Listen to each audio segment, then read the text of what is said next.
Yes, the Pixel 9 is coming earlier this year after Google sent out invites for an August. Yes, August, you heard me correctly, launch event. Is this insane? Well, let's work it out. Before I get into the nitty-gritty details, how about subscribing to the channel for more content ahead, during and after Google's early Pixel 9 launch event.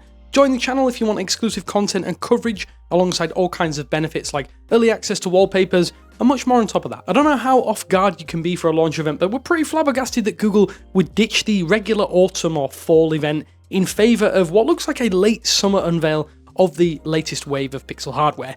Invites have been going out over the past 24 hours for an in-person made by Google event where Google says they'll showcase the best of Google AI, Android software and Pixel portfolio of devices. The date, Tuesday, August 13th. Now that is almost 2 months earlier than the usual. It's worth noting that the Pixel 8 launched on October 4th, 2024, and to me, just my opinion here, I do wonder if this is going to be a play to get ahead of Apple's big and slow rollout of Apple Intelligence, which was unveiled at WWDC. AI is actually mentioned first in this invite, which is very interesting to say the least.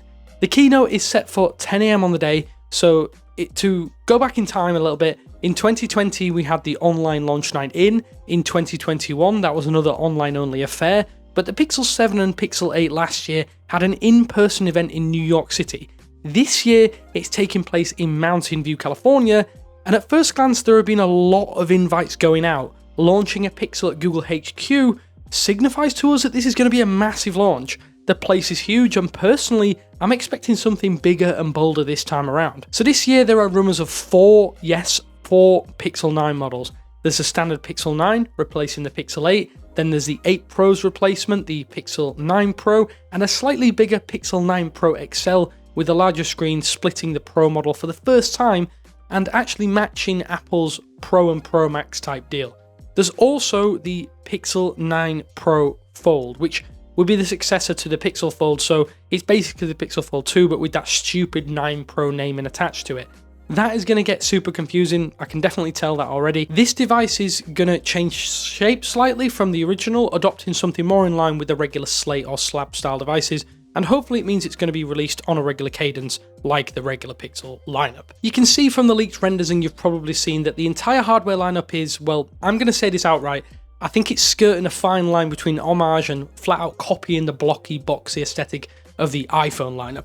Does this matter though? Well, I'm not sure, but visually, the Pixel lineup is evolving quite dramatically, or it has evolved quite dramatically over the last few years.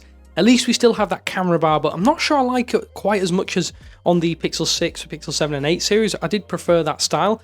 We do have a full rundown of what to expect though in our most recent Rumour Roundup in the description below if you want all of the details, all the nitty-gritty details, and all of the extras that have come to light since then. What are we working with when it comes to performances? This is information that has come out recently. Well, isn't it always the case that a few Pixel models leak early? Well, this is giving us a look at some of the pre-release hardware, but also some of the benchmarks for the processor inside. The Tensor G4 has a 1+3+4 core configuration, with the Cortex X4 serving as the prime or the flagship. This is followed by 3 middle Cortex A720 cores and 4 little Cortex A520 cores. With the Cortex X4, which is what the Snapdragon 8 Gen 3 is using, the current top tier chip on Android period, ARM touts a 15% performance improvement compared to the previous generation and a 40% better power efficiency, and that's music to my ears. On the A720 front, there's a 20% boost in power efficiency compared to its predecessor, while the A510 touts similar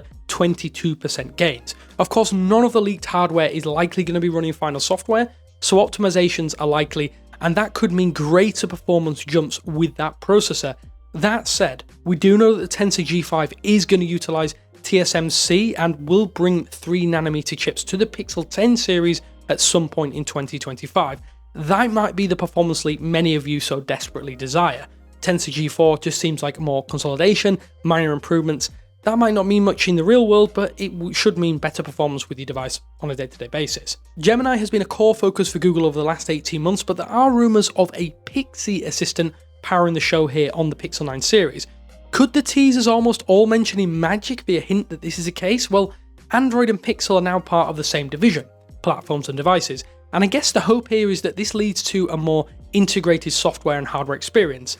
Meanwhile, Google teased at I/O 2024 that the Pixel this year would get Gemini Nano with multimodality to power experiences like spam call detection and way more on top of that. We'll just have to wait and see what Google has in store for its AI integration, but things definitely seem a bit interesting from where we're sat. Away from the phones, we're likely to get 2 new Pixel watches, a retread design of the Pixel Watch and the Pixel Watch 2, which is likely going to be identical in the 41mm size, including that same strap connector and even the same Snapdragon W5 chip. There will also be a larger 45mm Pixel Watch 3 XL that'll have a larger display, supposedly smaller screen bezels, which was a complaint leveled at the original and the Pixel Watch 2, and maybe, and fingers crossed here, offer a larger battery that might finally allow for multi-day wear without compromises.